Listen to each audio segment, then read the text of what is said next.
everyone, welcome back to our channel. My name is Brianna Wilson. I am a certified dementia practitioner and the founder of Bambu Care.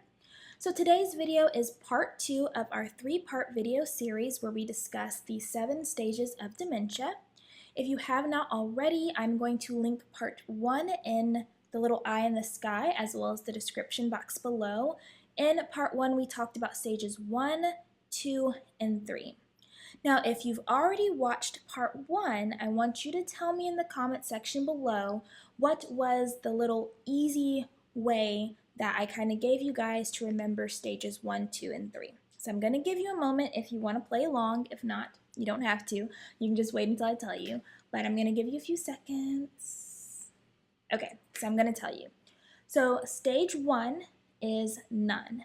So there is no cognitive impairment for stage 1. Your brain is healthy and you're functioning normally. Stage 2 equals you. So you're starting to notice changes in your memory and thinking, but it's only really noticeable to you. The people around you don't really see anything significant or different about you, okay? Stage 3, it's now noticeable to me. So me being like your family member, your friend, your colleague, we can now notice that you're having a little bit of trouble, and there may even be some breakdown in your workplace, in your job, and handling those types of things, okay? So that's where we left off. Stages 1 through 3 were considered kind of the pre-dementia stages. Now stage 4 is mild dementia. So it's a moderate cognitive decline, but it is considered mild dementia. And so one of the most defining factors of stage 4 is that there's going to be this breakdown in complex activities of daily living, or instrumental activities of daily living, also known as IADLs. Okay, so that's where you're going to really start noticing the breakdown. So when you think of complex, I want you to think of managing finances, managing the household, caring for pets, managing medications, grocery shopping, meal prep, traveling, driving, those sorts of more complex activities that are very reliant on memory, reasoning, logic, problem solving, have a lot of moving components, you're going to start seeing a breakdown in it, okay?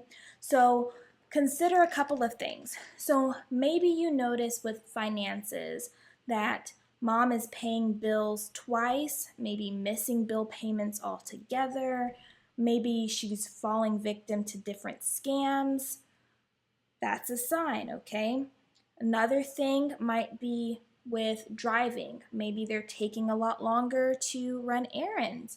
Maybe they're getting lost on their way to somewhere or back home. Maybe they're responding a lot more slowly to traffic signs and signals, things like that. When it comes to medications, maybe they're having a hard time remembering, did I take this pill? Did I not take this pill? How many times a day am I supposed to take this pill? Remembering that they even have medications to take, those sorts of breakdowns. When it comes to like grocery shopping and meal prep, there may be some challenges as far as following new recipes, building a proper grocery list, so being able to look and see what they already have and know, okay, I have this, but I still need these things. Then getting to the grocery store, remembering exactly what they need, where to find it, navigating those aisles. Maybe you also notice that they're leaving the stove on more frequently or the oven on more frequently. Maybe they're putting things on the stove top or in the oven or in the microwave that shouldn't belong there. Maybe they're burning more food because they're not keeping track of the time correctly.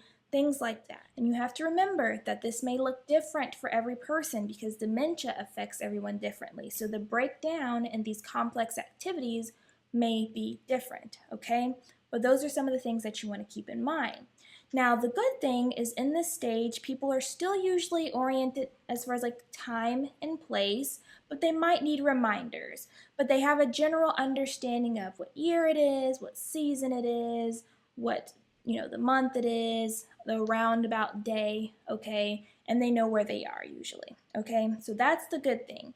They also are usually aware of like familiar faces and familiar names, especially of people who interact with them on a pretty regular basis. So those things remain intact. Now, what I will say is like the three areas that family members or friends or things like that, they really start noticing is that residual breakdown in job performance from stage 3, right? So that just gets worse.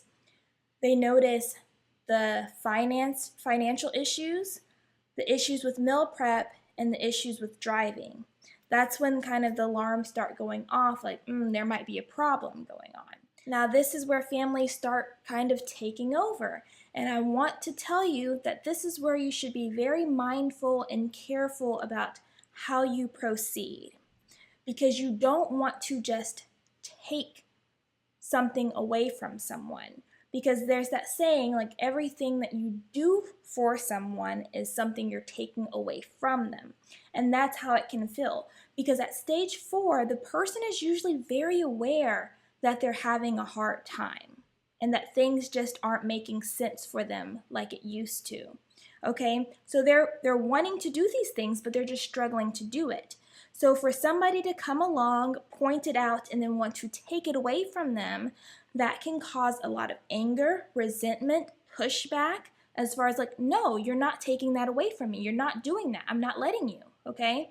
So you want to be careful. You want to make sure you approach it as far as a partnership, and you try to work with them, have them involved along the process, give them choices. You really want it to be a partnership. If you notice on my channel, I use care partner a lot. And that's because I feel like the best way to have a positive, healthy relationship along this dementia care journey is to build a partnership. And so if you can keep your partner as in control of their life as possible, you'll get a lot less kickback, okay? The waters are still going to be rough. I mean, relationships in general can be rough, and then you throw dementia in there and it can get rough.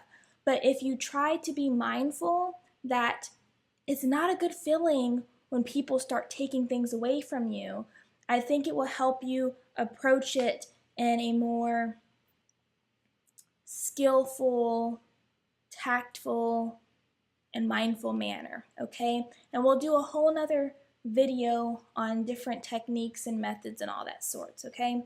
But that's what I really want you to keep in mind for stage 4.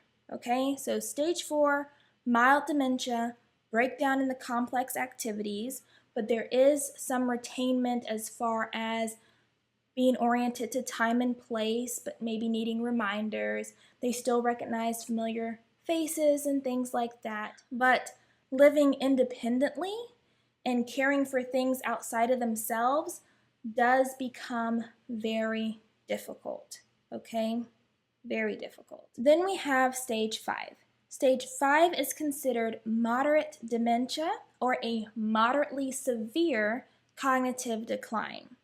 So in stage 5, the defining factor is that you're going to start to see a breakdown in basic activities of daily living, meaning personal self-care. Now, this is not so much in a physical sense at this stage. This is more in a memory, mental capacity type of way. So what I mean by that is they can physically put their clothes on. They can brush their teeth. They can feed themselves, but they just have to remember to do it.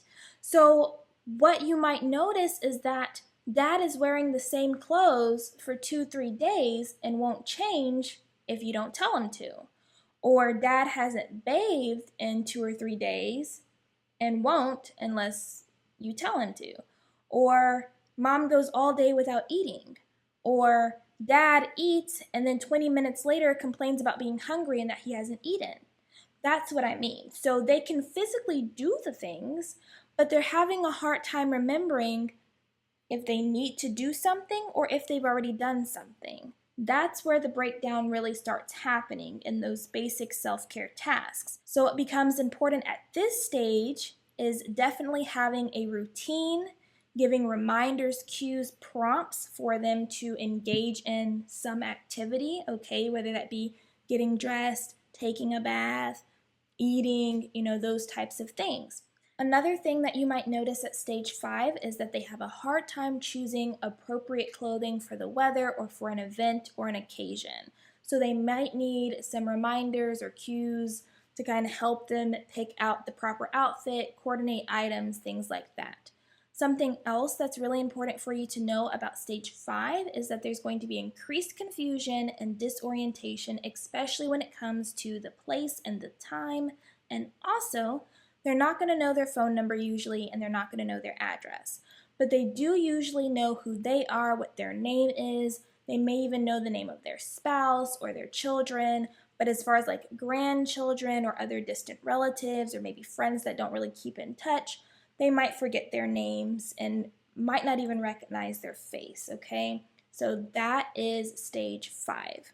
So one of the important things that I want to tell you about stage 5 is that if you haven't seen resistance already at stage 4, stage 5 is usually where you really start to see a little bit of resistance, because when it comes to caring for ourselves, that's usually even more sensitive than how we handle our other affairs, okay? So if we're not remembering to change our clothes and somebody tells us that we've been wearing something for 2 days and we need to change and take a shower, and then they try to help us do those things when we're like, I can shower myself, I've already changed, I've already done that. Like, they can get really defensive, okay? So you definitely want to be mindful of how you approach your partner and bringing up that they haven't changed clothes, that they haven't bathed, that they need to eat. You want to ease into those things. You definitely don't want to overhelp. If all they need is just a reminder or a cue and there's a routine that you can put in place, you definitely want to go that method first, and then as they need more assistance, slowly start to add more assistance, okay? So those are stages 4 and 5, mild and moderate dementia, okay? Remember, stage 4, we're having more of a breakdown in those complex activities of daily living. Stage 5, we're having a breakdown more in the basic activities of daily living, but it's more so in remembering to do it or that they've already done it, not so much as in a physical sense, okay? If you have any questions about the stages, I know it was a lot of information, maybe some parts were confusing, try to condense it and explain it in the easiest way possible, but I can kind of be all over the place sometimes. But if you have any questions, if you have any comments, concerns, whatever, just please feel free to leave it down in the comment section below and I will get back to you guys. I will even make a whole nother video if I need to, okay? Also remember, our website is in the description box below, as well as all of our social media links. And until next time.